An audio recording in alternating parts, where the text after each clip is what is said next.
ಮೈಸೂರಿನ ಚೆಲುವಾಂಬ ಆಸ್ಪತ್ರೆಯಲ್ಲಿನ ಶಿಶು ಮರಣಗಳ ಸರಣಿ ಅತ್ಯಂತ ಕಳವಳಕಾರಿ ಮತ್ತು ವ್ಯವಸ್ಥೆಯ ವೈಫಲ್ಯಕ್ಕೆ ಹಿಡಿದ ಕನ್ನಡಿಯಾಗಿದೆ ಎಂದು ಬಿಜೆಪಿ ರಾಜ್ಯಾಧ್ಯಕ್ಷ ಬಿವೈ ವಿಜಯೇಂದ್ರ ಹೇಳಿದ್ದಾರೆ.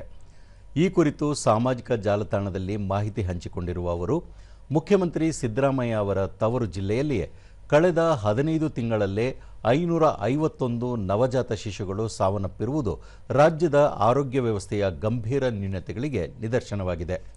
ಈ ವರ್ಷದ ಮೊದಲ 3 ತಿಂಗಳಲ್ಲಿ 110 ಶಿಶುಗಳು, ಅಂದರೆ ದಿನಕ್ಕೆ ಒಂದಕ್ಕಿಂತ ಹೆಚ್ಚು ನವಜಾತ ಶಿಶುಗಳು ಸಾವನ್ನಪ್ಪಿರುವುದು ಆಘಾತಕಾರಿ ಬೆಳವಣಿಗೆ ಎಂದು ತಿಳಿಸಿದ್ದಾರೆ.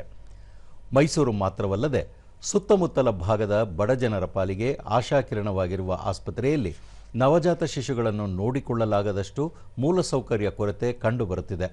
ಜೊತೆಗೆ ಪೌಷ್ಟಿಕಾಂಶ ಮತ್ತು ಗರ್ಭಿಣಿಯರ ಆರೋಗ್ಯದ ಬಗ್ಗೆ ಸರ್ಕಾರ ಜಾಗೃತಿ ಕಾರ್ಯಕ್ರಮಗಳು ಜಾಹೀರಾತಿಗಷ್ಟೇ ಸೀಮಿತವಾಗಿವೆ ಎಂದು ಹೇಳಿದ್ದಾರೆ.